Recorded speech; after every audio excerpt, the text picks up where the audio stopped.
Well, good morning in what feels like day infinity of lockdown, although yesterday it was slightly more relaxed as we moved towards level 3. It was great, I think, to be able to take a jog in the afternoon versus having to wake up at the crack of dawn to do it. And certainly a lot of talk around people getting back to work, back to business. But perhaps in a day and age like the one we woke up in this morning, there is no back to, there is a brand new normal. There is no reference of the past, there is just a new. And in this new, brands need to stand out. And so this morning, live on the Redzone, we're asking the question, how to make your brand stand out in a pandemic. And when we initially had this topic a couple of weeks ago, it was a pandemic, but now many would argue that it is two pandemics, with what has sort of taken place over the past several days around the world, the pandemic of COVID-19 and a pandemic of racism. Perhaps more so than anything, the question should be how to make your brand stand out in a crazy world and a brand new world where we have a much greater responsibility as citizens to be better and do better. With that in mind, this morning we've assembled a fantastic panel of marketeers and brand experts. Let's say hello this morning to Linda Appy, Head of Marketing from Time Bank, Karen Straybos, Marketing Manager at Everlytic, Sarika Modi, Founder and MD of 888, and Kelly Fung, Head of Editorial at Superbalist. Superbalist, over the past couple of weeks, have been saying a lot about show up. What does it mean to show up in a day and age like this, Kelly? Good question, Ari. Hi. So for us, being a fashion retailer, show up could so very easily mean, coming to the party, looking fabulous.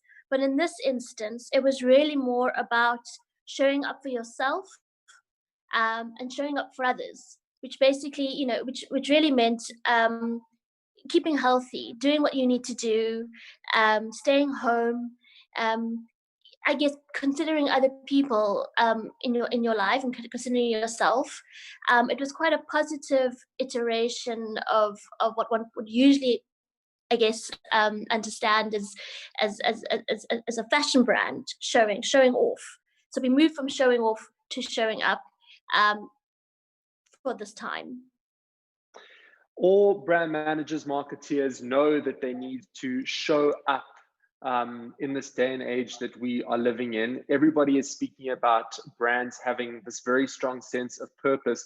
What happens around the boardroom table at Time Bank when the world around it, as we know, shifts and moves in ways that no one taught us how to handle in marketing 2A at university? Linda?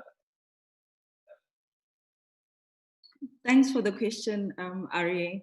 I think for Time Bank specifically, we are always making sure that we do things that are aligned to our purpose. And really the purpose for us is financial inclusion. And we aim to do that via providing an affordable product and simple banking, and also empowering our customers through financial literacy. So when these type of situations hit that or hit our boardroom table, it's really around making sure that whatever way in which we respond, we stay true to that purpose. And I think what we've done in the last few months is try and make sure that we speak to our customers in an authentic voice, but also that we tap into the sentiment that's happening right now. And more importantly, try and be there for our customers in a way that resolves the tensions or stresses that they have, and to give them one less thing to worry about. So yeah, so that's really how the conversations go.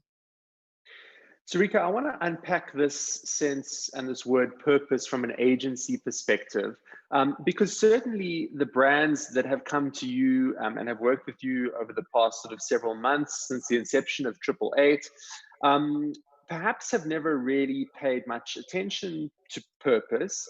If we're being realistic, many of them would be very bottom line driven. They're now hearing this word purpose, purpose, purpose, and perhaps that word was on the peripheral pre-COVID-19. But now it really seems to be a case of, if you don't have a purpose, people are not going to engage with your product, and you will not get to that point of bottom line. How are you working with brands in developing what their purpose is and articulating it while sort of keeping the lights on when people aren't buying as much of their product as before? Arya, thanks for that question, and it's a really relevant one right now. I think it's more relevant because COVID-19 is really a humanitarian crisis. It's something that's affected, every single person, every single organization across the planet, and purpose right now actually becomes even more important. The meaning of purpose is really about businesses going beyond just selling a product or service and actually having a wider impact on society. And when you look at the way, consumers feel right now, there's anxiety, there's fear, there's a lot of people who have lost jobs, across the entire socioeconomic spectrum. COVID-19 has had an impact on everyone. So it's really about, brands playing their part in society, being human and helping others. And it can take many different forms. We're seeing so many incredible brands come forward, being purposeful. And it's not limited just to big brands. It's the same with smaller companies. Everyone really believes that they have a role to play in helping uplift their communities. And that's really where purpose comes in right now. It's a powerful word, and we're definitely going to circle around purpose again in a second. Karen, I want to come to you. Everlytic is by nature a digital business.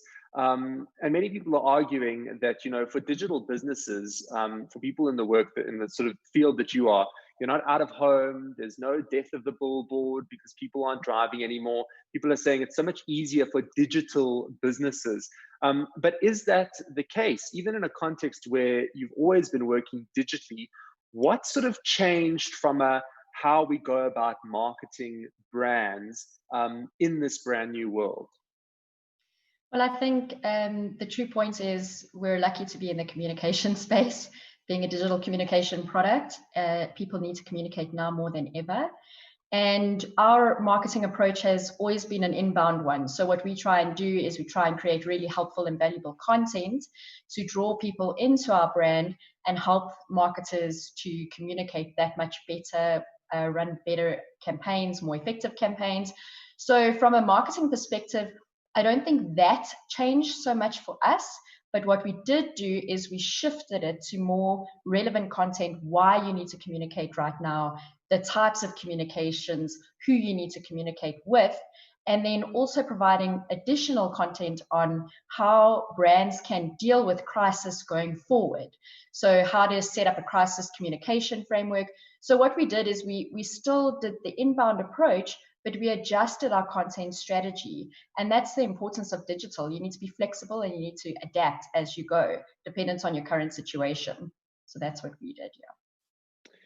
Kelly, as head of editorial at Superbalist, something like COVID-19 happens, something like what's happening at the moment in the world happens. You see what people are speaking about on social media. How do you as a brand have an authentic voice on such deeply human issues when people are going to be looking at your posts and saying, yeah, but I know that these people are actually trying to sell me a tracksuit as well. So do they really care?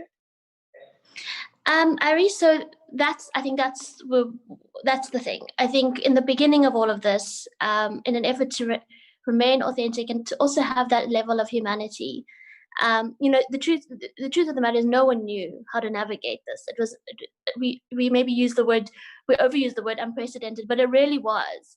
So in an effort to remain authentic, we admitted that we didn't know how do we sell a tracksuit at this time, without seeming frivolous.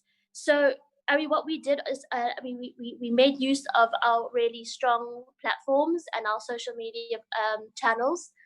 And we really just put out the question, what do you guys want to see? Knowing that our audience would be online and connected more now than ever before.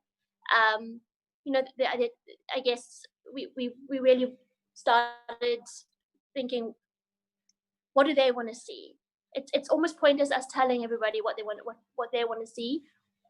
When like I said, we didn't know.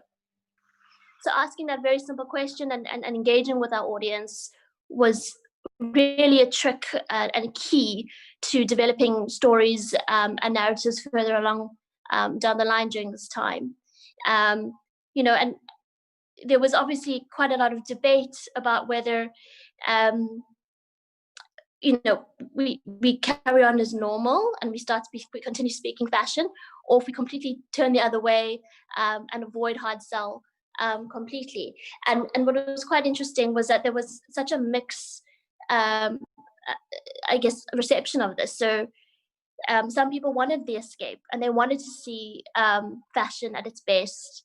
They wanted us to continue with our lifestyle and our fashion tips, for example. Others wanted to be more involved in the content creation.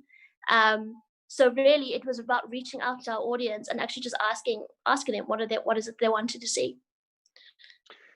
I mean, I think Linda Kelly has articulated her challenge in the context of, you know, something that people buy, being sort of, you know, fashion and lifestyle products.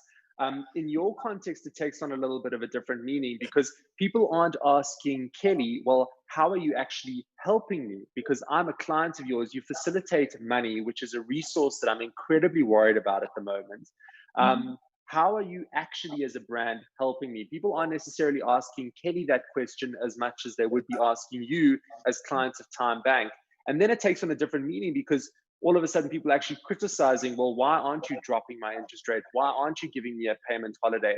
And how do you even begin to wade those waters, understanding the human intricacy, but also having to keep the lights on as a bank? Yeah, I think you're absolutely spot on, Arye, in terms of identifying the challenges that we've had to deal with, especially as an essential service, because, you know, we had to keep going. I think from our side, it really had to do with monitoring of sentiment. So exactly to the examples that you've just mentioned in terms of what's happening in the banking sector or the category, and also monitoring consumer sentiment in terms of our online platforms or social media platforms. And to Kelly's point, this was really an unprecedented time. And as such, you know, there had to be closer monitoring of what's happening in the news, what is government saying, what's happening in terms of the repo rate, or how government or the central bank is moving in that area. And it really had to do with us also tapping into our ability to be agile, because I think as a digital bank, we are perfectly positioned for that. I think that also removes the psychological barrier to entry, or rather adoption of our product.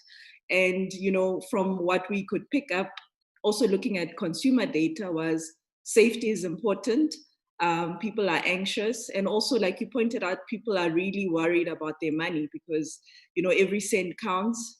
And as such, we decided to respond in a way where we could, you know, remove some of those tensions, give them one less thing to worry about, and also make sure that, you know, we keep their money safe. We kept interest rates constant during that time. We made some of our products free, which also facilitated, you know, the ability for customers to connect and, yeah, be able to, you know, send their families more than just money. It is a pressure that is unprecedented. Kelly spoke about that word a little earlier on. We are live on the Redzone. This is an arena events presentation. We're asking the question, how to make your brand stand out in a pandemic. You can drop your comments. Good morning to everyone. Ondela says, loving the all-female panel. Margie says, morning from Touch Media. Tiamo says, morning from YFM Marketing. So it's great to have everyone joining us. And if you have any questions for our panelists, you can pop them into the live chat. I want to quickly go to you, Sarika, and I want to kind of paint the scenario of every morning. One, you are waking up and you know that you have to make X amount of money as an agency. Two, you are logging onto a call where perhaps your client has their sort of 2-year-old shouting in the background. They have a buffering internet connection. You yourself have a bit of a buffering internet connection.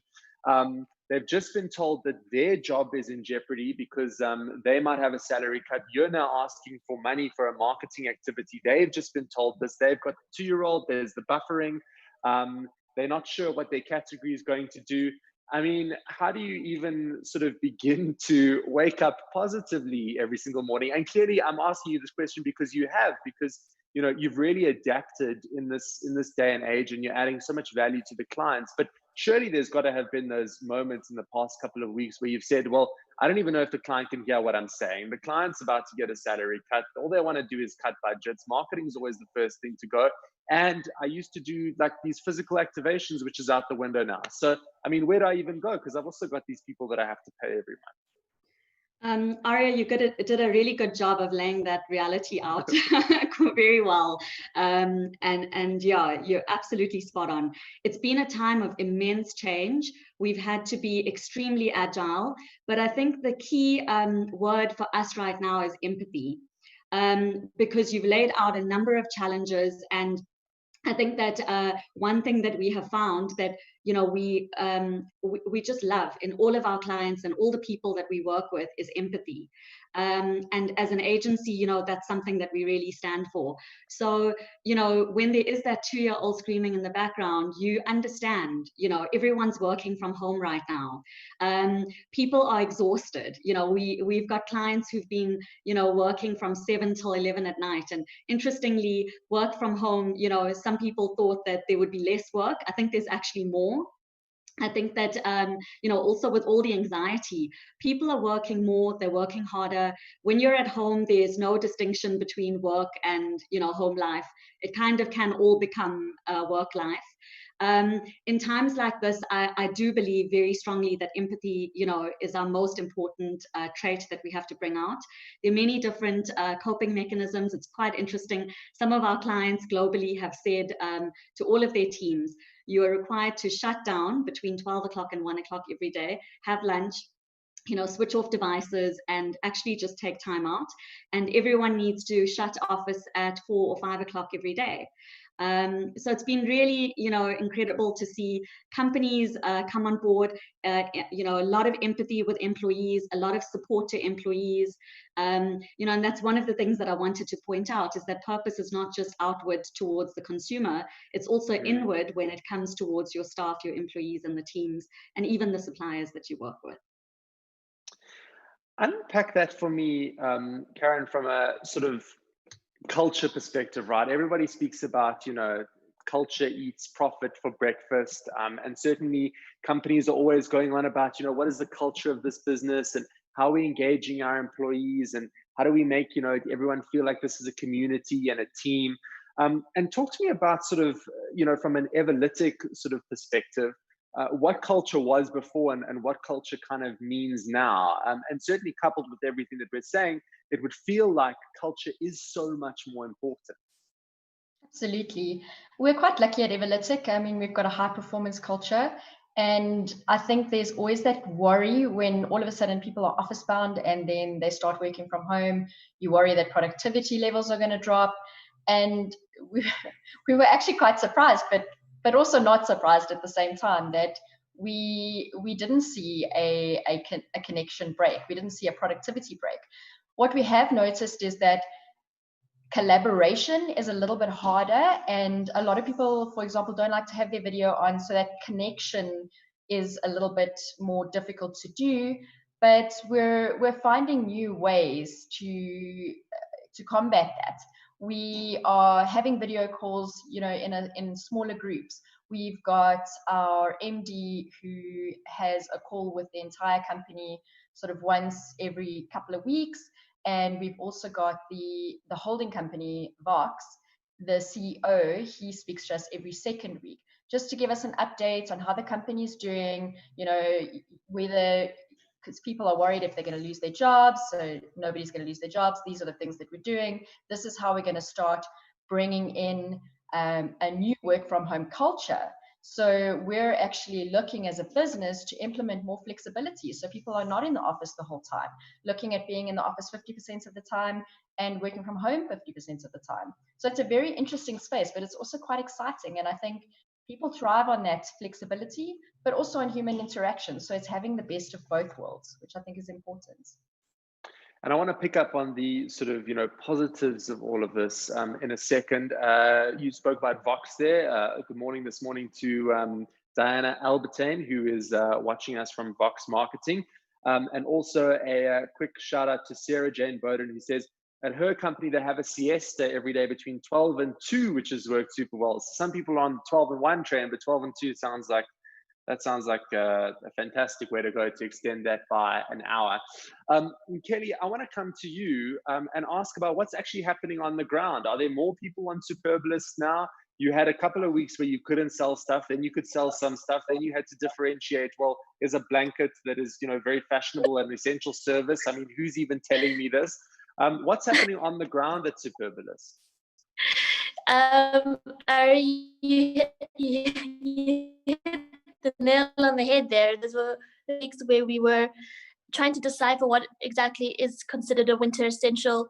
Are shoes considered a winter essential? Sandals maybe not, but sneakers definitely, which obviously meant a very busy time for our buying and retail department as well as our tech department. It's quite a technical thing trying to take things off the site and put them back on and make them sellable. So yeah, I think in terms of being on the ground, we really have been on the ground. We've never been busier. And I think one of the ladies mentioned the word agility. We've really had to. I think there's no other way to describe, navigating this time, especially when selling products that is kind of deemed necessary versus kind of not. But what's been wonderful is knowing that we are able to be there for our customers and their needs. We've most certainly had to think far more creatively than we ever have. We've had to be incredibly resourceful. As the storytelling and editorial side of the marketing department, we've not been able to tell our usual stories, not being able to go into production or shoot anything. We've not been able to, I've kind of not wanted to put our teams in any kind of harm or any compromising position. So we really had to create these stories and campaigns and, from our screens, really, and without being with each other in a creative space. So yeah, I think being on the ground has meant being incredibly agile and incredibly resourceful and pulling on those creative strings as much as we can. We've even gone as far as collaborating with South Africa's first virtual influencer, for example, because we can't actually interact with models at the moment. So we've managed to send clothes to this virtual humanoid to tell the story of our fashion. So it's been really brilliant and challenging. But what a time to be creative. Absolutely. I mean, if creativity has anything to do with being more powerful, the more constraints there are in one of the most constricted times over the past several years, and certainly you would imagine that creativity really excels in that context where there's just so much less we can do and so much less that we have to work with, that what we do have to work with, we have to truly make amazing. Sarika, I want to come to you because you're working with some brands who actually have a very important role to play. When we speak about the fact that everybody needs to wash hands, well, what do they do that with? And when you are working with products like that, when you're working with, soaps and hygiene products and taking them to broader South African communities, surely the work starts to get a little bit emotional, right? Absolutely, it really is. We've been working in hygiene and hand washing programs for the past 8 years, Arya, and we've worked across a number of different, epidemics and crises in Africa. From cholera outbreaks, diarrhea outbreaks. So we've operated in the space before, but nothing like the way it is now. Hygiene and hand washing is just what everything is about. We've got Dettol on board as one of our big clients in South Africa, and we're about to launch in partnership with government the largest hand washing program in the country. Right at the beginning, we actually realized, what a big challenge hand washing is in vulnerable communities where they might not have access to water. They don't necessarily, in fact, most people don't actually know the proper ways to wash hands, regardless of which socioeconomic spectrum you come from. In fact, 60% of people don't wash hands at all. That's what the research has shown. So from a behavior change perspective, it's a pretty big time for us. We've got, government clinics that we're supporting with hand washing facilities. As an agency, we've gone and started an entire new division where we've designed sanitizer stations that are hands-free. We've also designed hand washing stations that use foot pumps that are hand-free. It's taken us into a very different area of creativity. We're now producing products, yet we're a marketing agency. We're doing things completely differently. So definitely creative, resourceful. It's exciting in the way that we've been able to really get the creative juices flowing, but very importantly to see an impact. We've already launched hand washing stations and facilities to vulnerable communities. We've had a whole lot of mining companies come on board, where we've disseminated messaging, education. We've even had health workers out in the field, and something that we've had to think about very creatively is how do we ensure social distancing? So we've actually cordoned them off with a no-go zone so that people can't go too close to them. They've also encouraged social distancing at clinics. So these are things that we're learning about every single day. Every day there's something different, and it offers challenges, but it is exciting because we're able to really think and solve problems, real problems at this time. Linda, Sarika speaks about behavior change. For a lot of people, the idea of banking digitally is an unfathomable behavior change. People like to go to a branch, they like to deposit their earnings, they like to withdraw money from the ATM. This idea of snapping and scanning and paying for stuff is just a little bit overwhelming. And that is, a vast majority of South Africans. The time bank value proposition, surely there's got to have been a moment where you've sort of sat and said, well, we're trying to flatten the curve, but ironically, we as a bank were a little bit ahead of the curve. And, there's behavior change, and then you have to now behave this way because legally you have to be apart from people. You can't just walk into a branch anymore. It's not as easy as it was. So talk to me for a second about forced behavior change and what you've seen in terms of the consumer base. Has it grown? Is it more engaged? Are people more receptive now to digital banking because there is no other option? Yeah, so spot on. I think, we've always spoken about the fourth industrial revolution, and obviously COVID has just accelerated that. So there's definitely been forced behavior changes, especially in the lower end of the segment, but also amongst our older customers or consumers, people who've never been as digitally savvy, but they're being forced to be online, whether it's via e-commerce or via, like you said, the inability to go into a branch. I think our positioning, which is more of a hybrid digital model, has really been optimal for this time. Firstly, because we've got two ways of onboarding customers, which is via the web, and then secondly, which is in-store via our kiosks. And what's great is that we provide convenience. So through that kiosk interface, which is the digital interface, it's linked to Home Affairs. So it's got the biometric system. And just by inputting your fingerprint and not submitting any documentation, you can have an account in literally 5 minutes. So in terms of, not wanting to be at the shops for a long time and being safe and things like that, it has really worked well for us. So I think it's been a perfect mix. In terms of what's happening to our numbers, we've really seen very good growth rates. I mean, we're a startup, we're 18 months old. So we are a young bank compared to the others. But I mean, in November, we just hit the 1 million mark. And as of today, we're sitting at about 1.8 million customers. And wow. Yes, we've got a very engaged base. Everything we do or say, we get, an immediate response. And I think as a company, we are really about being customer centric. And in line with that, it's really about being data driven. So, I mean, working with our internal data scientists, as well as our marketing teams in terms of social media, as well as the research, also the customer team as well, where we are continuously engaging customers to understand how they're feeling and what the specific pain points are. We are able to get feedback. And I think just in terms of being agile, I mean, our approach is really about testing and learning. And I think if you're in the digital space, you can do exactly that because the medium allows you to bring something, check how it's doing, and then obviously course correct. And that's something we do even before we launch products and after.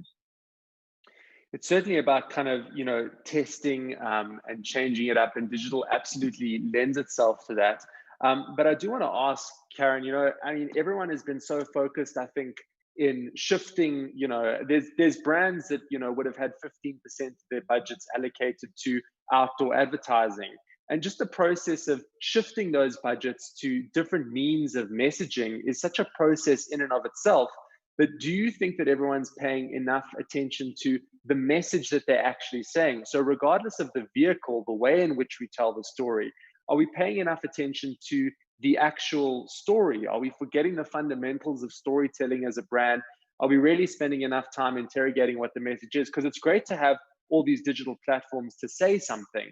But are people so panicked about where they're going to say something that they're, almost forgetting what they need to say? And if they are, what is your sort of advice to people around figuring out what they should and shouldn't be saying at this time? And then deciding, cool, well, this is the platform and the mechanism with which to do it. Because ultimately, some stuff is going to have a better open rate than others. It still comes down to, is the sort of copy of this engaging? Is the content engaging? You can reach 2 million people, but if you have nothing powerful to say, it's a waste. Absolutely. And I think that relevant content it's more important now than ever. Someone can disengage so quickly. So the message is the most important, but you need to understand your audience and also understand their behaviors versus what actions versus words, because sometimes, we have these preconceived ideas of what we want, but our actions speak different, our behaviors speak different. And that's where things like behavioral automation help us, because you can actually analyze and track people's behaviors, how they're engaging with your emails as an example, or how they're engaging with your content, for example. And then you can trigger relevant communications based on that. So it's no longer guesswork. We can't afford to be guessing what the message should be. And that's what I loved what Kelly said earlier about asking people what they want. And then I think it's good to track how they behave with that content. So you've asked, they've answered, what happened after that? And I think that's the amazing thing with digital, is you can track, you can adapt, you can be really flexible, which is super powerful. But yes, the message is key. Valuable content is key. Kelly, I want to come to you. I mean, you're in digital now, but you were in print for a large portion of your career. And the fundamentals of storytelling surely remain the same. The worst space with which to operate from is one of panic. And everybody is panicked, right? The world is changing. But what would be your message around remembering those fundamentals of storytelling? And remembering that, cool, yes, I know I can reach 1 million people, but what am I saying? And what are your sort of key tips around figuring out what it is that you're saying and really building what that story around your brand is? Ari, I think in terms of the fundamentals of storytelling, is really, again, and this may sound so cheesy, but it really is about authenticity. Speaking on behalf of people, of different people, ensuring that we consider many different points of view, lifestyles, demographics, need states, taking all of that into account and then building your message is so important at this point. Karen touched on this point, which I think is so important, especially with digital storytelling. There's no such thing anymore as a spray and pray approach. And I think, as much as I love print, and I always will, and I think there's something so credible about it, there wasn't a way to put in place an asymmetrical communication plan every month and send it out, unsure of who it would affect and who would receive it well, who we were able to speak to. It was really a spray and pray approach, which I think is probably one of the reasons why we're seeing such a decline in print at the moment, which is unfortunate. But with the digital storytelling approach, we we're able to look at exactly consumer behavior, as Karen said. So knowing that, there's certain people who really enjoy receiving email and they're looking for discount and value stories. So we're able to feed them that. There are some people who are more into that. And I think it's really about customization of content that is now allowing us to really up that authenticity and improve storytelling and giving our customers and our audience what they want, as I said initially.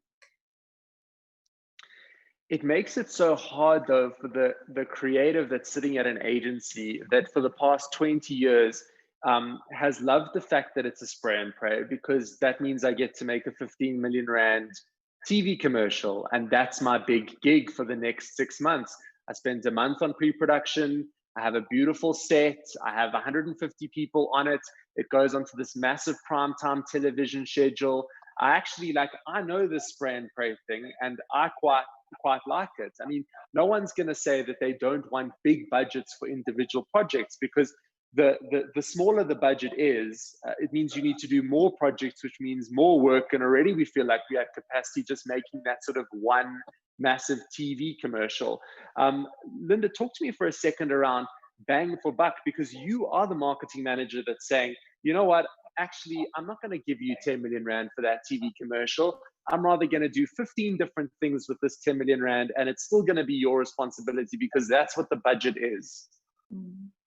Yeah, so yeah, again, interesting, because I'm from FMCG, and the spray and pray was kind of like our approach.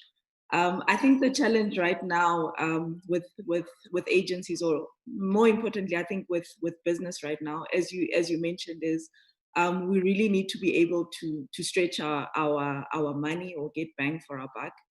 And I think with Time Bank specifically, we have a unique challenge in that we can't, in terms of communication, be purely digital and targeted, but at the same time, because our target segment is customers who earn below 10,000 Rand, what we have to do then is a balancing act. So we have to mix the digital approach, plus also making sure that we're looking at which media platforms work best for our customer segment. So for us, we've had to do a bit of both, and that's really the strategy. Because yes, at launch we did plant the seed or use the digital adopters as a catalyst for the bank, in terms of showing others that this is something that can be done. But I think as the bank grows and as we want to widen the net and also communicate in a more simple and authentic way, because banking can be quite daunting, we've realized that there is still a role to play for some of the traditional media platforms. It's a consistent balancing act. We're all on a unicycle for the next couple of months. I want to come to you, Karen. Diana has a question. How have you overcome the collaboration barrier? I agree that brainstorming is a bit harder from behind a screen with a spotty connection, but the show must go on. I mean, there is Zoom fatigue. The last thing anybody wants to see at the moment is another screen, but your job relies on the screen. How do you get people excited about collaboration and excited about being creative within this new context? So we've been playing around with Miro. We're still new at it, but it seems to be quite nice, because we're the type of people, when we brainstorm and we collaborate, we have lots of sticky notes and they're everywhere and we're sticking them on the board. So Miro allows you to actually create your own little stickies and move them around. So it's a lot more collaborative in that. We found we're still playing around with it. It's still new, but we found it quite valuable. It's funny, we've been speaking to Linda, certainly speaking about digital banking within sort of a certain socioeconomic bracket in South Africa. For me, what's been so interesting about the past couple of weeks is sort of, major corporations actually just getting all the employees online. You assume that somebody who's in a certain income bracket actually has a laptop with a webcam and a solid internet connection at home. But there's been, this massive shift that's had to happen with, well, that's great that you're having a status meeting at 8:30 and you want the video on, but they haven't installed my fiber at home yet. Like, I genuinely used to do all my work at the office. That's why I was sitting there till 10 o'clock at night, because my internet at home isn't great. It's 3G. And are you going to pay for the 3G, or do I pay for the 3G? And I want to unpack that in the context of sort of a small to medium business, Sarika. I mean, 888 is a powerful agency. But after you made that decision to kind of move everybody offline and to work from home, what did you have to do from a business perspective to support your employees being able to be collaborative and creative through just actually getting everybody online and familiar with a new style of engaging with one another? Arya, we had some really interesting cases that arose. A lot of our staff were complaining about backache, because they didn't have sufficient facilities at home to be sitting at a desk, for example, the whole day. We actually sent our staff their office chairs. We tried to make things as comfortable as possible for them, including things like, sending a chair. We actually sent desks. We bought desks for people's homes. Sent them cushions, did everything we could to make them as comfortable as possible. We also had to really be agile because, some of our work had to be from within the office. So we were deemed to be an essential service right from the beginning. And some of our teams actually had to go back in. We, before all the regulations came out, had to draft up our own set of regulations around how we would manage this. So using masks. Fortunately, we make our own sanitizing units, so we had those distributed everywhere. We even had to, try new things, like we split staff between different floors. We put 4 meters of space between people. We've got a rotation system where some people will come into the office and some people will not. So we've really, had to think carefully, but what's been most important to us is safety. Safety has been our number one concern, for all of our staff, and just making sure that they feel comfortable has really been important. You also spoke about socioeconomic groups, and I just want to bring something up on that, because, there is an assumption that, when it comes to digital, there are only certain socioeconomic groups that you can actually reach.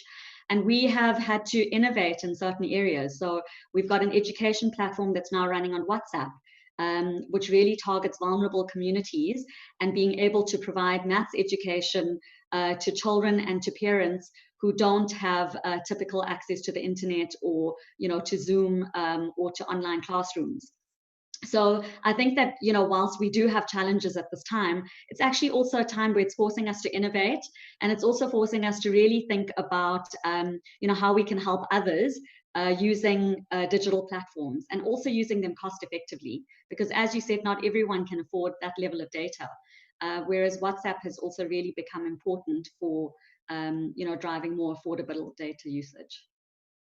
I mean, every Instagram post is saying to me, great things are born out of difficult times, and this is a great time to innovate, and all the big brands are born out of recession, and there's no shortage of motivational content out there. I guess it depends on the algorithm, because it depends on what you're looking at on social media, because you can either feel super depressed about what's happening in the world, or super depressed that everybody's telling you to feel good about what's happening in the world, and that actually in the long run this is going to make us all better.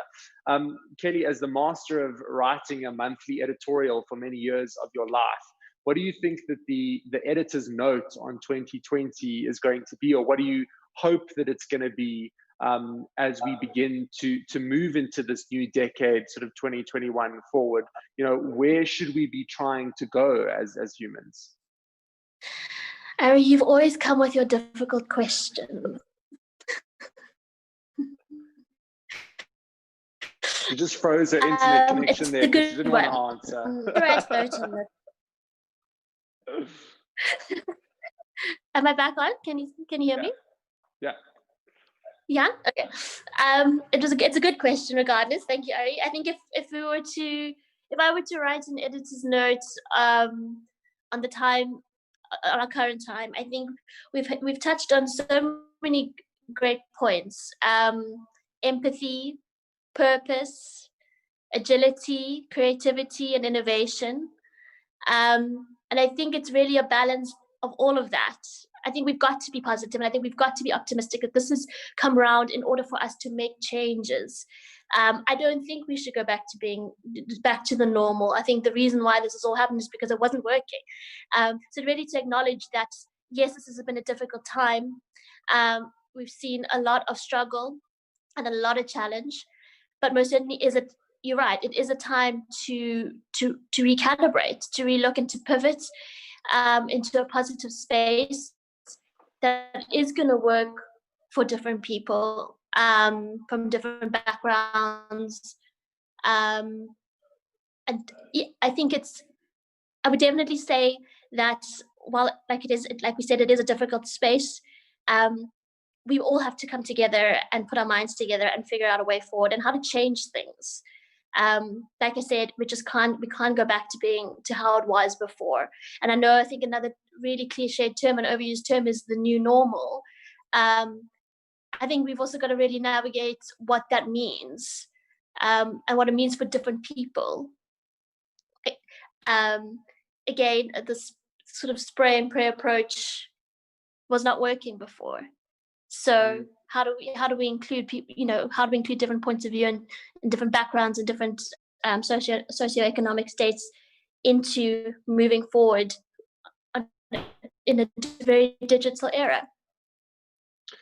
I mean, it is an era defined by digital. The fourth industrial revolution. It's not a revolution. It is the new normal. It is right now. It is happening all around us.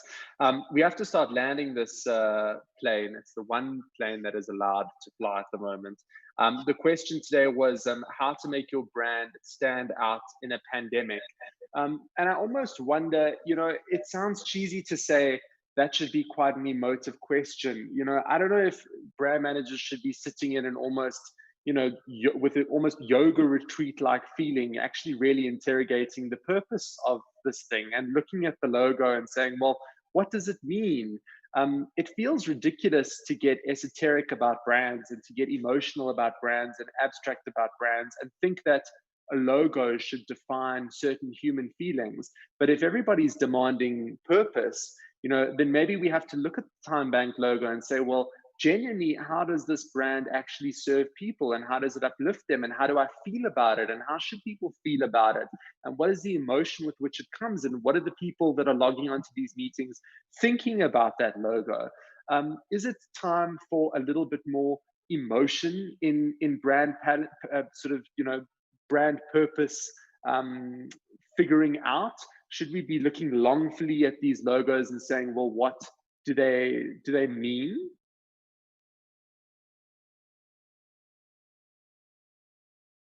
Okay, assuming you're directing that at me.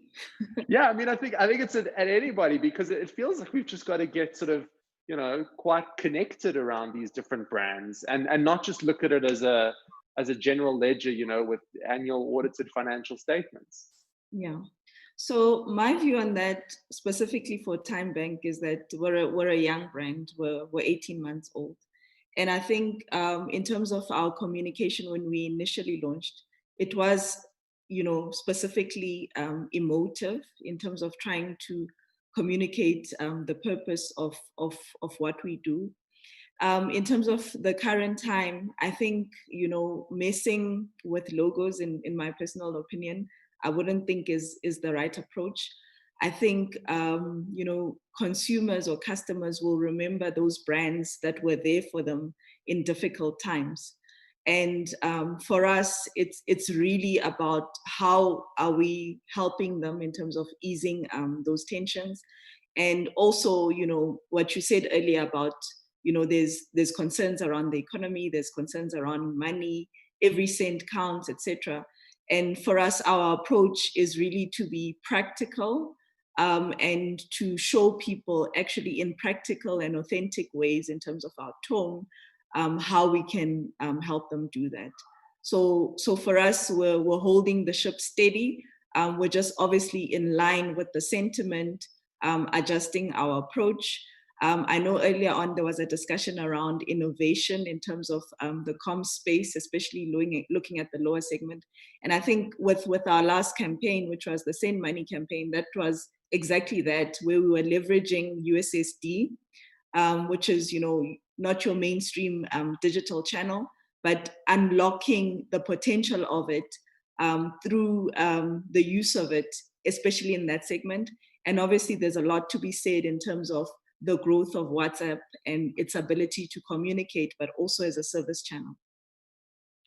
Karen, this beautiful irony in being more human, being more connected, but staying further apart. And kind of even bridging that gap from a communications perspective, what would be your sort of suggestion around it? I think we do need to understand that we are dealing with humans and we all have our own pain points, and emotive marketing does work. I think the main thing is let's understand what those pain points are, spend a lot of time analyzing the data, and then create highly relevant content that helps people. Because I agree with Linda, a logo doesn't mean as much as how a brand makes you feel. So that's the most important thing. Understand and be relevant. And Sarika, selling that into the clients, saying to them, we're obviously here to do a revenue job, but you need to understand that a revenue job is a purpose job. We've had to, we've been very honest with some of our clients and actually told them that now's the time to do nothing, because you also have to consider, what sort of a return on investment your client is going to get. So yes, whilst we've, had to say no to revenue ourselves, we also want to do the right thing for our clients, and also want them to do the right thing for consumers. So, before putting out any messaging, we're checking to see, is it relevant? You cannot take TV ads or, any form of digital that you had from the past and simply play it today.